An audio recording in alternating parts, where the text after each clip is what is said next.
¿El aguijón de Pablo era una enfermedad? ¿Dios se glorifica en la enfermedad del apóstol? ¿Dios se lleva la gloria cuando estamos luchando contra una enfermedad? Existe un grupo de cristianos que interpretan que Dios en algunas ocasiones desea enfermedad para sus hijos. Su interpretación es que Pablo ruega a Dios que le quite la enfermedad y el Señor responde: «Bástate mi gracia, porque mi poder se perfecciona en la debilidad». Analicemos. El pasaje al que nos referimos es 2 Corintios 12 desde el versículo 7 y dice: «Y para que la grandeza de las revelaciones no me exaltase desmedidamente, me fue dado un aguijón en mi carne, un mensajero de Satanás que me abofetee, para que no me enaltezca sobremanera, respecto a lo cual 3 veces he rogado al Señor que lo quite de mí. Y Él me ha dicho: bástate mi gracia, porque mi poder se perfecciona en la debilidad. Por tanto, de buena gana me gloriaré más bien en mis debilidades, para que repose sobre mí el poder de Cristo». ¿Qué fue ese aguijón en su carne? Bíblicamente, el término aguijón nunca fue utilizado para la enfermedad.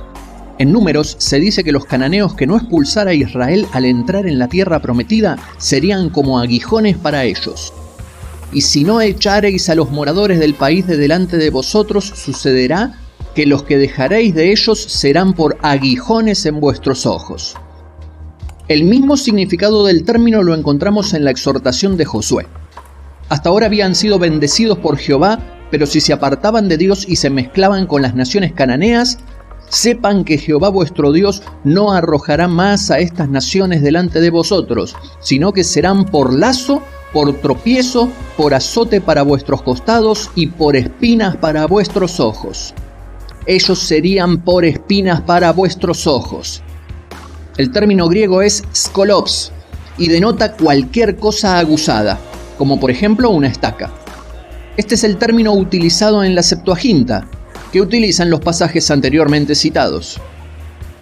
Otro término que se traduce como aguijón es kentrón, y este tampoco se refiere a enfermedad. Es el término que se utiliza en Hechos 9:5 al decir: «Dura cosa te es dar coces contra el aguijón».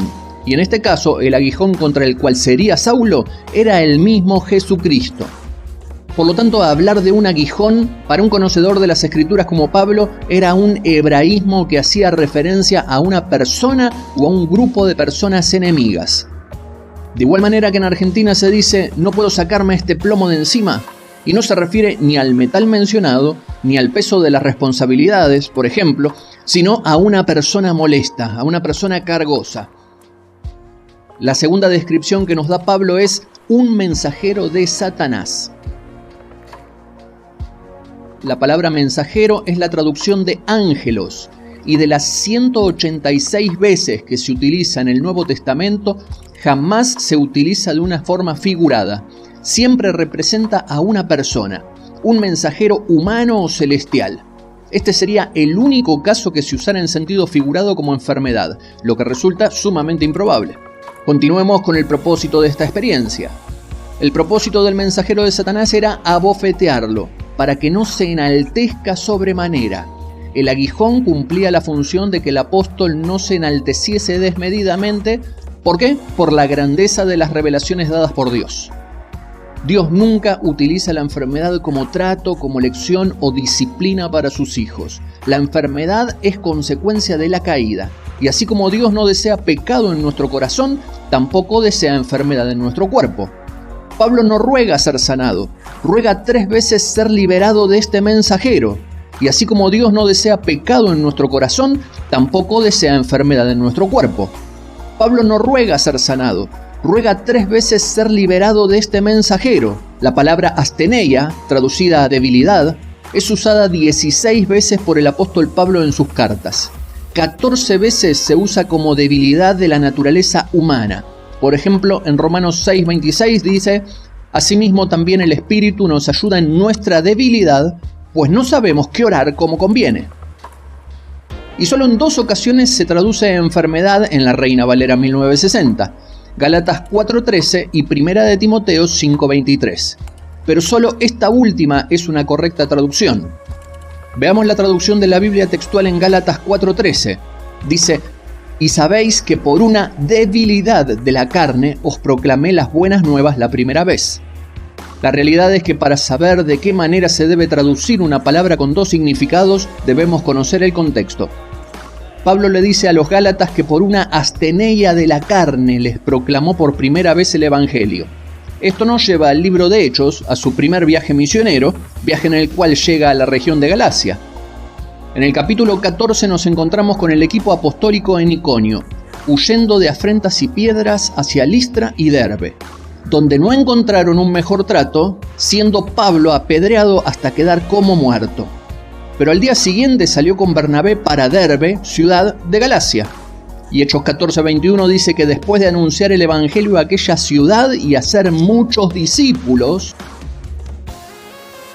en Galacia hicieron muchos discípulos. Y recordemos que Pablo llegó a aquella ciudad recién lapidado. Por lo tanto, no anunció las buenas nuevas por una enfermedad, sino por una debilidad, como bien traduce la Biblia textual. Volviendo al aguijón y mensajero que abofeteaba a Pablo, luego de la revelación del Señor de que su poder se perfecciona en la debilidad, el apóstol concluye que por lo tanto se gloriará de buena gana en sus debilidades. Y procede a enumerar estas debilidades. Por lo cual, por amor a Cristo me gozo en las debilidades, en afrentas, en necesidades, en persecuciones, en angustias, porque cuando soy débil, entonces soy fuerte. Y en esta lista no encontramos enfermedades. De la misma manera, al enumerar los sufrimientos como apóstol unos pasajes atrás. ¿Son ministros de Cristo? Como si estuviera loco hablo. Yo más. En trabajos más abundantes, en azotes sin números, en cárceles más, en peligros de muerte muchas veces. De los judíos 5 veces he recibido 40 azotes menos 1. 3 veces he sido azotado con vara, 1 vez apedreado. 3 veces he padecido naufragio. 1 noche y 1 día he estado como náufrago en alta mar. En caminos muchas veces, en peligros de ríos, peligros de ladrones, peligros de los de mi nación, peligros de los gentiles, peligros en la ciudad, peligros en el desierto, peligros en el mar, peligros entre falsos hermanos, en trabajos y fatiga, en muchos desvelos, en hambre y sed, en muchos ayunos, en frío y en desnudez. Y en toda esta lista no encontramos enfermedad. Y al finalizar expresa su carga y preocupación por la iglesia. ¿Quién enferma y yo no enfermo? ¿A quién se le hace tropezar y yo no me indigno? Y por supuesto esto no significa que se enfermaba literalmente cuando otros se enfermaban, sino que sufría con el sufrimiento creciente de la iglesia por amor a ellos. El Señor no nos prometió trabajar en su reino sin resistencia alguna, sino todo lo contrario. Nos dijo que habría persecuciones. Por lo tanto, aunque pidamos no padecer persecuciones y roguemos 3 veces como hizo el apóstol, la oposición continuará. Y cuando hay persecución, realmente nos mantiene humildes. Pero ni la enfermedad ni el pecado pueden continuar cuando Cristo los cargó por nosotros para darnos redención.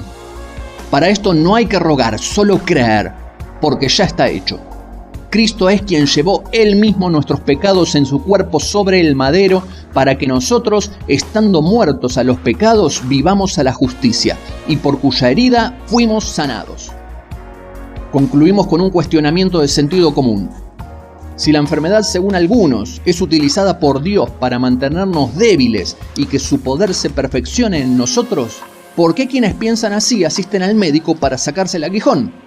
¿No estarían en oposición a la voluntad de Dios? Estas son las inconsistencias de algunos sistemas teológicos. Dios te bendiga.